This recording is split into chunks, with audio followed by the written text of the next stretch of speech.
Hello everyone, it's me, MrXStitch, the kingpin of contemporary embroidery, and I am back with another FlossTube video. Good news indeed. As you can see behind me, life is getting marginally more in order from last time we spoke, when I'd been moved about a week and things were chaotic, slowly but surely managing to get a grip on my life, and that's good news all round really.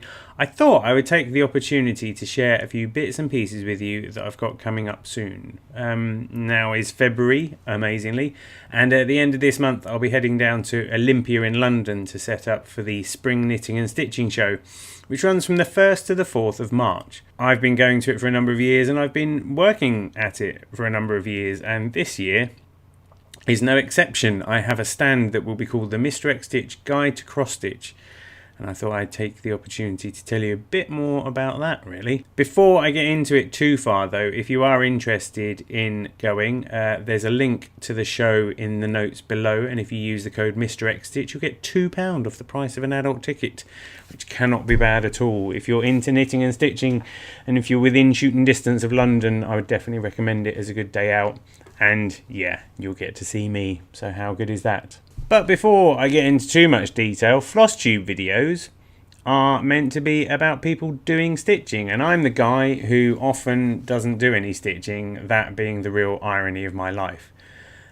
So I thought I'd share with you something I've actually done. But before I do that, I'd like to just take a moment to thank all my new subscribers. Those of you in the know that YouTube's making a tweak to their video stuff, so if you have less than 1,000 subscribers you seem to be a bit irrelevant. Don't really like that, so I'm keen to grow the subscriber base to at least that, so we can all settle down, relax, and I can get on with the business of making you some groovy videos. So thank you to everyone who's subscribed so far, and if you do like the videos, give them a like, because that will be well appreciated. So, making things. I am doing a show in May called the Handmade Fair. I've been doing that for a few years as well, and that's in May is at Ragley Hall in Warwickshire. I'll be doing workshops, and normally when I do these workshops for about 100 people at a time, no mean feat. Normally what I do is I do a cross stitch workshop where I teach people the joyous art of cross stitch, and we have a bit of a laugh and all those sorts of things. But this year we've decided to do things a little bit differently, so I'm actually teaching embroidery. Yeah, I know, crazy. So what we're doing basically is a simple idea for the workshop. You're going to do a phrase in your own handwriting, and then we're going to split stitch over the top of it, and it couldn't be simpler, to be honest. So in order to do this, in order to illustrate the fact so that tickets could be sold, I actually stitched a thing. Can you believe it? Are you ready? Ta-da! There you have it. The word stitch, stitched in stitch. Amazing. So this is split stitch. Split stitch it comes out quite nicely. It's a tiny little form of chain stitch, if you like, and it's really easy to do. You get a lot of satisfaction from this kind of thing. So I've done the simple word, 2 rows of split stitch with a little bit of drop shadow behind it. It's strangely satisfying to do, to be honest. I do tend to hide behind cross stitch a little bit, you know, taking comfort in the little X's, and it is the thing that has the greatest appeal to me, but there's no denying that I got quite a lot of quick satisfaction with this. It only took about 2 hours. Did quite a lot of unpicking, I'm not going to lie, it's embarrassing, but yeah, managed to complete it relatively quickly. The great thing about this though is it's got me thinking that I'm the kingpin of contemporary embroidery. I've got a new daughter. I was always thinking I do have to stitch something for Flora, but I was going to have to do that thing that I always say to people, which is if you're going to cross stitch something for a new baby, cross stitch, congratulations on passing your driving test, because it gives you 17 years to complete the thing. And I was thinking that's probably what's going to end up happening with me. However, now I'm thinking if I can get a bit of time sat down in front of the telly, me and Mary watching Peaky Blinders or something, I can probably crack something out for Flora in pretty quick time, hopefully, before she learns to walk, which would be pretty groovy. And speaking of Flora,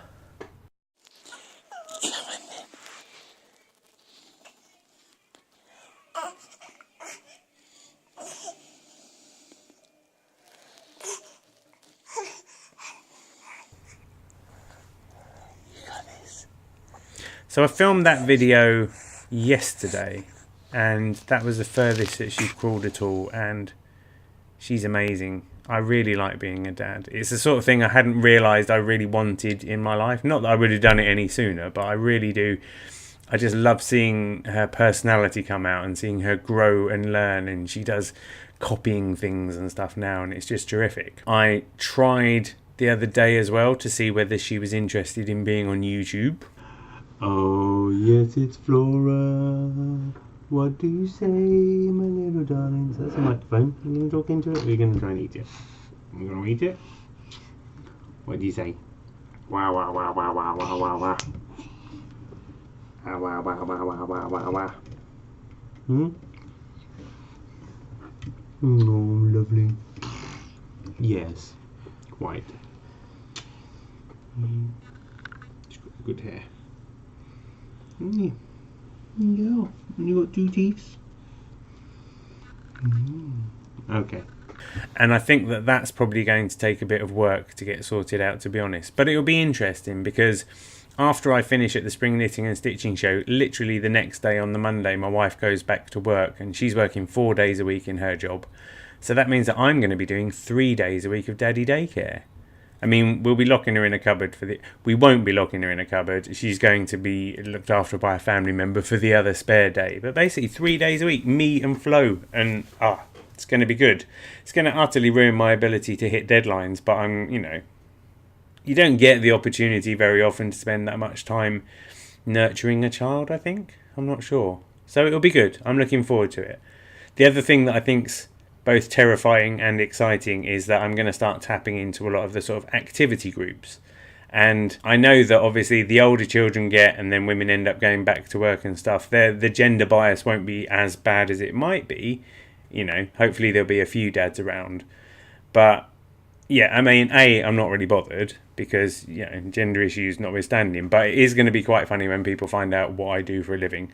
I feel like I may end up with some quite good yummy mummy standing.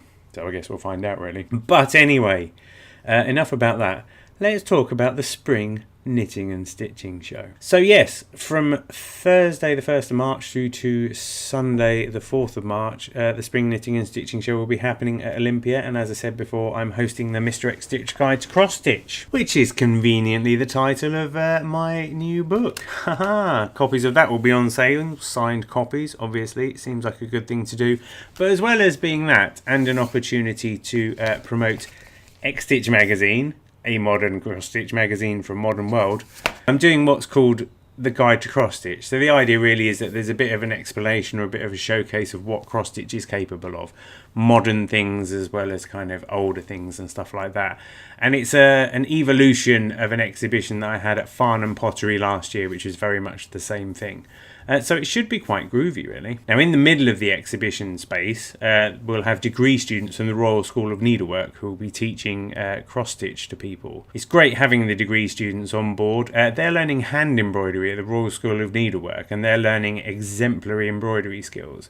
And what I get to do is I get to bring them along. They can teach cross-stitch to people. Inevitably, you find that with these shows, whenever you sit down and you start chatting to someone and you're both sewing, it ends up being a really rewarding experience. So it's great for the young people to come along, sit down, get out of the school context, yet still be in a position where they can teach people and they can learn by teaching, but they can also just get to know what the world of embroidery and needlecraft kind of looks like. So if you come along to the show, don't forget to buy your tickets and quote MrXStitch in the checkout coupon code for £2 discount. If you come along to the show, you'll be able to sit down, hang out with them, do some cross-stitching and learn a bit about what they do at the Royal School of Needlework. But that's just the tip of the iceberg. As well as being able to learn cross-stitch from the RSN guys, there'll be a selection of designs from XStitch, the best cross-stitch magazine out there, if I say so myself. I'll have a few of the designs framed up from issues 1 and 2, and you'll be able to buy signed copies of that. And if I get my act together, you'll even be able to buy copies of issue 3, which goes into high production this month, and crikey, that's going to be exciting. So there'll be these available on sale, and then there'll also be a showcase of work of a gentleman whose work is indeed featured in this magazine. Yes, indeed, it's Theo Crapestry Humphries. His work is on display not only in XStitch magazine, not only over there in my very office, but we'll have 9 of his pieces up on the wall for your enjoyment. Want to know more about what he does? Let's have a look. Theo is a very clever man with a great deal of skill, and he's also a thoroughly nice gentleman as well. Always annoying when you get that combination. However, what Theo does is he takes needlepoint cushions from the 1980s and beyond, and he hacks them. For instance, the piece I've got here was this lovely kind of island scene, and Theo has converted it into part of his disaster series. It's called Paradise. It's a blooming plane crash. I love what Theo does. I love it on so many different levels, right? It's really, his work's funny with a real darkness about it. Some of the pieces are really quite dark these days. And yet from a stitching standpoint, his ability to create story out of what is essentially quite a simple pixel. I mean, this does not have a lot of stitches in it, really. And yet his ability to use colour, you know, to get the guy lying on the beach, to have all the different smoke and flame coming out of it and stuff like that. It's a brilliant example of pixelated art. It's a brilliant example of hacking. It's funny, it's dark, it's well executed. It's pretty much everything that I want in contemporary cross stitch. And I'm thrilled to have 9 of his pieces that will be available for your viewing pleasure and indeed your purchasing pleasure at the Spring Knitting and Stitching Show. But there's more. As well as having the Royal School of Needlework degree students teaching cross stitch, as well as having the work of Theo Humphries on the wall, as well as having a selection of pieces that have been designed for the magazines, we're going to have a selection of pieces from the Royal School of Needlework archives. Now, if you've never heard of the Royal School of Needlework, you are missing out, and it's about time you wised up, people. The Royal School of Needlework is about 145 years old. They're based at Hampton Court, which is one of King Henry VIII's palaces. And they do the world's best hand embroidery. They do hand embroidery that's so good that when Kate Middleton needed embroidery done on her wedding dress, the Royal School of Needlework did it. They do historical work, they do work for the archbishops, they do the finest hand embroidery in the world. And it's somehow we're good friends. It's amazing, to be honest. It's a real blessing for me to be able to have a good relationship with the Royal School of Needlework. I've been and done lectures for the degree students. Obviously, I work with those students each year at these shows, and bless them, they've allowed me to start rummaging through their archives to find pieces that can go on show. So I've got a small selection of the pieces here that will be on show. There will be some other pieces as well. I just thought I'd share a couple with you that are quite interesting. First off, from the 1970s. This is a sampled piece done by a lady called Jean Panter. You can't see it very well here. Here's a picture. Jean was a police officer as well as a very fine needleworker, and when she died she left a lot of her work to the Royal School of Needlework archives. This sampler of horse chestnuts is done in grey on a magenta background and yet features all kinds of canvas work stitches, from petit point to bargello to other types of stitching that I'd probably have to look up. But I just really like it. I really like the differences in colour, ways, the direction of the stitches, the patterns that are created, and the fact that she decided to do 15 shades of grey to illustrate horse chestnuts. Clever, but groovy and very of the time. So we like that. That one's a nice like 1970s vibe.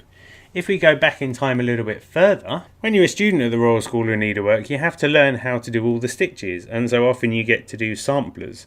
This one, which is, despite the letters at the top, far from meh, was obviously done in 1955, as you can see. And it's a stitch sampler that shows all kinds of work that's been done.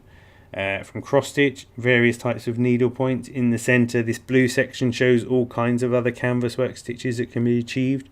There are bargello designs on it. I just really like the kind of colour and the style of it, to be honest. This is the sort of thing that was typical of the courses. The degree course that they do at the Royal School of Needlework is relatively new, but before that there were all kinds of apprenticeships and courses that people could go on, and this is a perfect example of the kind of work that they would achieve within the first year when they were learning the different types of stitches. 1955, far from meh, I would say, but we like it a lot. And then speaking of samplers, are you ready? This next one's pretty intense, to be honest. Obviously, samplers are a way of showing your capabilities with stitching when you were learning the different types of stitch. That would be quite important. But if we spin back, shall we spin back 100 years? Shall we spin back 200 years? No, we'll go further than that. We'll spin back 247 years to this particular piece. Back in the day, if you wanted to be an embroiderer, you would have a sampler, a band sampler like this. that was basically cut out of a band of fabric upon which you would stitch all the different stitches that you were capable of. It was kind of like a CV of your work, really, and it's the sort of thing that you would take rolled up with you as you went to visit people to show them what you were capable of. This particular piece was done by Martha Collymore, and I don't know whether you can see it on the second row there, but it's from 1771. Martha was pretty good at what she was stitching, and this piece shows all kinds of work. Cut work, bargello, all kinds of other stitches that, as you may have guessed, I don't necessarily know the names of. There's needle lace, there's all kinds of various bits of stitching. There's a couple of interesting things about this piece. First of all, there are figures, and you didn't often see figures in these kind of works, so it's interesting that she's included those. There's a noteworthy absence of crowns, because a lot of the time when you were pitching for work, if you wanted nobility to get you to embroider their linen, they wanted to know that because they were the Duke of such and such, that you were capable of stitching the crown of the Duke of such and such. And this particular sampler doesn't have any crowns on it. So I mean, that's quite interesting in and of itself. The other thing that I find quite fascinating is the way that the colours have held. This particular red colour was dyed using madder, which is a plant, as opposed to cochineal, which was made from beetles. And we know that it was madder because over time, although the colour hasn't faded much, it has moved towards a more salmon direction, and that means that you can tell that it's madder. Whereas yeah, some of the colours have faded, some of the colours haven't faded, and it's quite interesting to see the results of that. You know, we'll never really know what the original colourways on this were, because a lot of these threads would have been over-dyed, so dyed one way to get one colour first and then another way to create the colour that they were after, and so we don't know what will have leached out of it or anything. But it's a fascinating and highly detailed work. I mean, this is done on canvas, and some of the stitches are so small, you know, it's really hard to work out the detail. But one of the grooviest things about this particular piece from 1771, it's framed in glass, so you can check out the back as well. And not being funny, it's ridiculously good. Yeah, I mean, this is a great piece to show. I'm kind of hoping I can hang it in such a way that people will be able to see both sides of it. But it's truly remarkable. And like I say, this would have been someone's stitching CV that they would have rolled up and brought round with them and been able to show to people. No mean feat. So that is 1771. We worked out as 247 years old. Not bad, hey? So yeah, I will have those pieces on display as well as a few other pieces. I think you'll agree something a little bit different there, to be honest. And I would like to thank the Royal School of Needlework for letting me borrow those pieces. They're very trusting, it has to be said. As I said, the Spring Knitting and Stitching Show runs from the 1st to the 4th of March at Olympia in London. If you Google Spring Knitting and Stitching Show, you'll find the website really easily. And if you enter the code MrXStitch in the checkout, you'll get £2 off the adult price, and I would heartily encourage you to do so. Do swing by the show if you can. Do swing by my stand and say hello. Feel free to bring chocolates. Any kind of chocolates is fine. Maybe celebrations are best, because then we can just share them around with all and sundry. But do come and say hello, and I hope that you've enjoyed my slightly unusual FlossTube this time. Time travel through the power of stitch. Until next time, lovely people, I'll see you soon. Take care. Thank you for joining me for another FlossTube video. I am MrXStitch. I'm the kingpin of contemporary embroidery. You can find me on Facebook. You can find me on Instagram. You can sort of find me on Twitter. You should visit MrXStitch.com for the world's best contemporary embroidery and needlework. You should visit xstitchmag.com to buy copies of XStitch, the game-changing cross-stitch magazine that everybody's talking about. Thank you for watching this video. Please do subscribe to the channel if you like where we're about. There'll be plenty more content in 2018. Feel free to like the video as well, and until next time, happy stitching.